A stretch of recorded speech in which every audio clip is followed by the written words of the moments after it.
Elle a été rééditée une première fois par le Centre culturel de Bassange en 1977 en version texte uniquement. Alors, notre projet, c'est de l'illustrer également. Nous gardons le texte tel qu'il est, en version, je dirais, vieux français. Nous ne changeons rien, mais nous illustrons.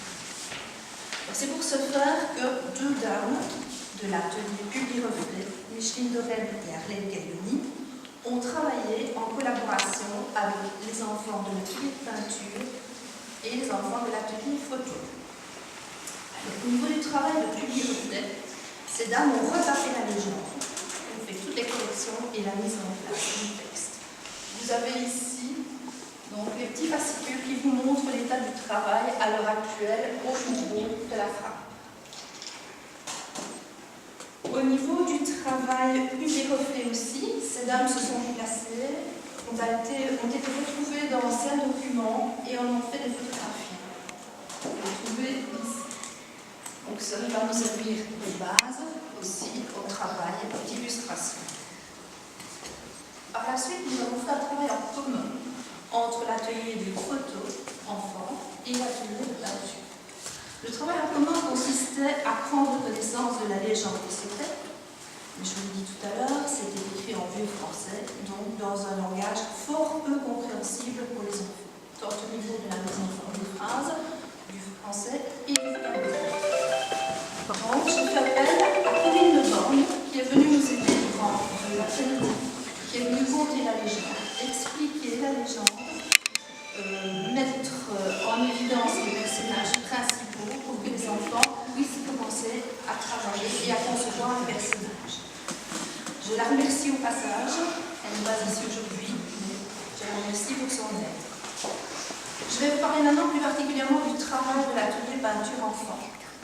Donc, au niveau de l'atelier peinture enfant, à moins qu'un participant de l'atelier ne veuille le faire en classe. Personne, se dites-vous? Chloé? Non? Pas non plus? Bon, ben, je vais donc continuer, désolé, ça va tout le temps apparemment. Donc, au niveau de l'atelier enfant, chaque enfant s'est lui attribué un personnage bien précis, faisant partie de la légende. On a dû, pour réaliser ce travail, faire des recherches au niveau de, notamment, costumes, habillements. Il ne fallait pas qu'il y ait d'anachronisme dans ce que nous allions vous présenter. Donc chaque enfant s'est attribué un personnage. Vous en voyez donc ici quelques-uns. Nous n'avons pas encore fini. C'est le travail dans l'état actuel des choses. On espère pouvoir vous montrer le travail fini l'an prochain. Donc ici, chaque enfant s'est donc attribué un personnage, a travaillé son personnage. Et comme vous voyez ici, on leur demande de représenter le personnage de face, de dos et de profil. Vous verrez aussi peut-être en regardant les images que chaque personnage a un corps statique. Et voilà, c'est parce que nous avons une contrainte technique à ce niveau-là. Il faut que les enfants de l'atelier photo puissent animer le personnage. Donc, nous demandons aux enfants de l'atelier peinture de bien vouloir dessiner le personnage avec les jambes légèrement écartées et les bras accolés au corps pour qu'on puisse animer les mouvements du personnage comme si c'était des panthères. Je vous expliquerai ça un petit peu plus en détail tout à l'heure. Au niveau du travail photo, donc, nous travaillons avec Corentin et Émilie qui sont ici présents. Nous avons demandé aux photographes d'aller nous chercher les décors dans lesquels nous placerons par la suite les personnages qui vont être peints. Donc c'est pour ça que vous voyez ici certaines photos de paysages, de grottes. Alors je vais vous parler un petit peu du travail qu'Émeric a réalisé, à moins que tu ne veuilles l'expliquer toi-même, Émeric, parce que tu es plus spécialisé que moi dans le travail. Hein. Non, tu es sûr? Tu me corriges si je me trompe. Hein. Donc ici, pour le besoin de la légende, j'avais besoin d'une entrée de grotte, mais une entrée de grotte prise la nuit. Évidemment, nos ateliers ne se donnent pas encore la nuit, quoique. Donc, nous sommes allés faire la photo le jour, photo de l'entrée de la grotte le jour, et Émeric, en appliquant des filtres, a réussi à me créer une ambiance de nuit. Nous avions besoin aussi d'avoir à l'entrée de la grotte de la paille qui prenait feu. Et lui a réussi à me mettre de la paille qui prenait feu. Donc ceci, c'est tout à fait un montage qui a été réalisé uniquement par Emmerich sous la conduite de René. Voilà. À partir de cette photo, voici ce qu'on peut en faire.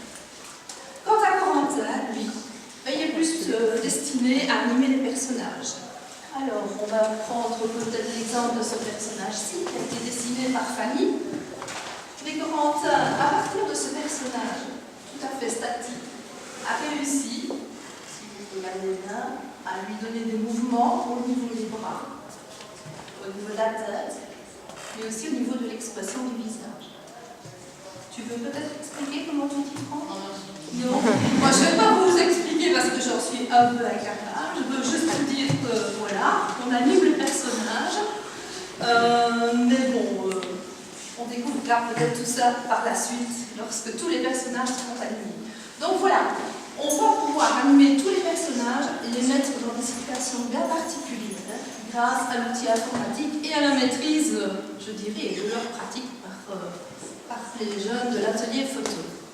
Quant à nous, au niveau de l'atelier de peinture, il nous restera encore, on parle de la légende des sautés. Si vous regardez, on n'en a que deux. On a le chef des sautés et on a une dame sautée.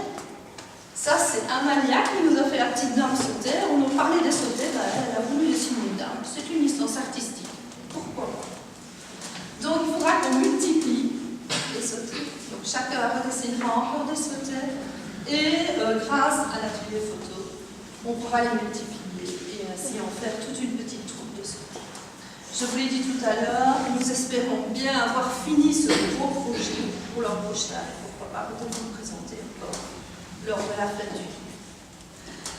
Alors, nous allons encore peut-être pouvoir vraiment compléter tout ce gros projet, faire une petite visite dans les grottes, soit à Ebenimal ou par là. Et nous irons aussi visiter le musée d'Ébène, chez Frédéric Close, où là, il y a un remarquable site quant au travail de la paille. Je pense que ce sera très intéressant pour nos jeunes élèves. Je voudrais remercier, bien sûr, toutes les personnes qui ont participé à ce projet. Alors, au niveau de l'atelier Public Reflet et au niveau des adultes, je voudrais remercier Micheline Lorraine. Je ne la vois pas ici aujourd'hui. Arlette Gailloni, voilà, je vais l'excuser parce qu'elle est en Turquie et bien sûr, voilà, elle n'a pas pu revenir.